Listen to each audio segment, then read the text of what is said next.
Hello, everyone. Thank you to Artefact and the Choiseul Institute for this invitation. And Paris is for a few days the capital of AI. And this summit absolutely needs to be an opportunity for our country to accelerate. And thanks also to Artefact for this study on AI and the work around which I would like to quickly share, because I mainly want to listen to you, a few intuitions. My first intuition is that the risk of AI is precisely its non-adoption. We have some very fine companies that are important players.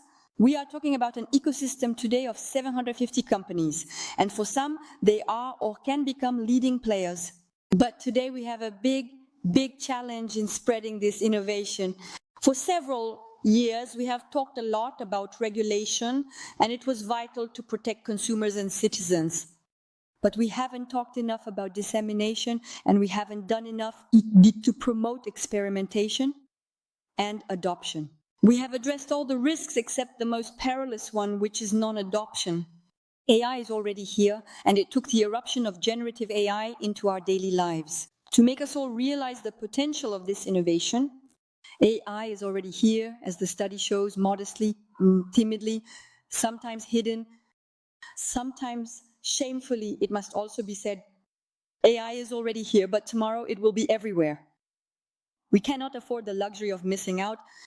The OECD has already sounded concerned that some countries, including France or Italy, may not be able to benefit enough from the promises of this innovation and the productivity gains for our economy.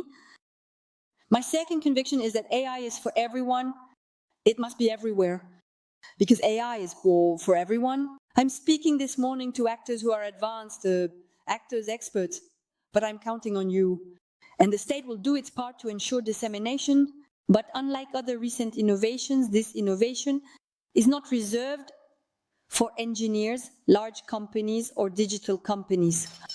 And I am counting on you to promote AI.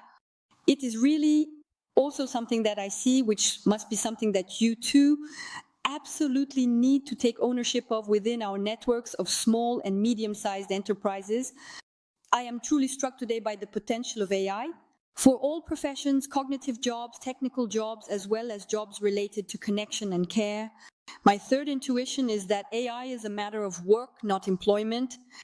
The impact on overall employment is difficult to assess. After some initial figures that were a bit too large to be true, the consensus settles on 10% of destruction and 50% of profound disruptions in tasks, daily missions of professions in our country. And your study, following others, leads us to visualize the impact around gaining 1 hour per day. You even mentioned 57 minutes. This image of the hour gained, which will, by the way, I imagine there will be significant disparities depending on the sectors, seems very telling to me. It gives us both the measure of risk and the scale of opportunity. The issue is not the end of human work, but what we are going to do with this hour or these hours gained.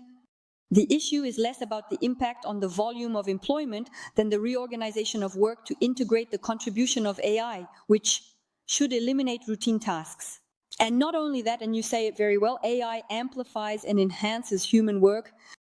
And so the best way to adopt AI is to get started not by sticking to the questions it raises, but by making the necessary reassessments so that AI becomes progress. And we have many case studies, and your study as well. Your report is brimming with striking examples. And during my travels, I encountered AI at a supplier of screws and nuts for a major aerospace player located in Aveyron. I met a bodywork training center in Var, which is now using artificial intelligence for spare parts.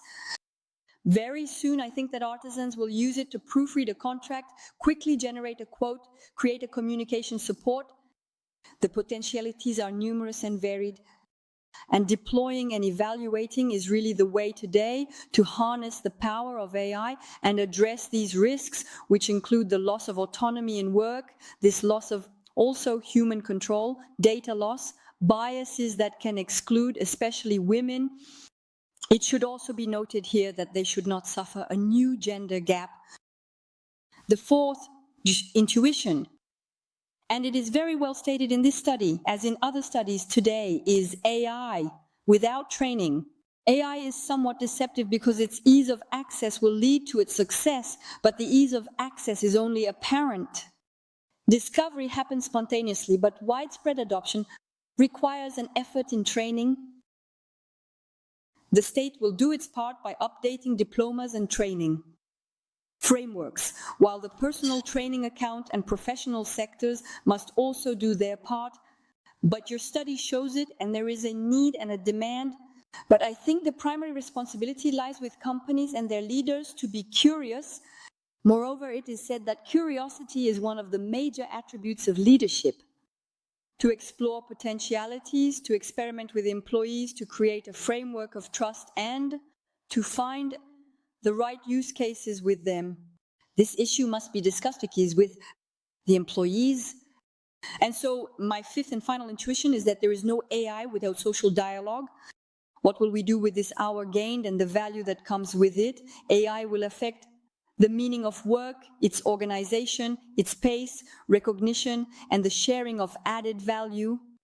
This question must be discussed with the employees to reorganize, to abandon certain tasks that might have been part of a professional identity, which we thought were central but were simply time-consuming. AI will disrupt business strategies, create new opportunities, and have impacts on professions, skills, organizations, and decision-making processes. I was a businesswoman before becoming a deputy and minister, and I know, and I think you know too, that having a vertical approach solely guided by tools and processes is really the best way to fail. And that's why I am convinced that social dialogue can create this framework of trust, which is the term used in this study, to foster this discussion and better address needs, concerns, and ensure its best adoption. I actually prefer the term adoption rather than acceptance for the entire organization. And so it is under this condition that AI will be a true advancement, which, as everyone knows, is only valuable if it is shared by the greatest number. Alone, we might go faster, but together, we go further. Thank you very much.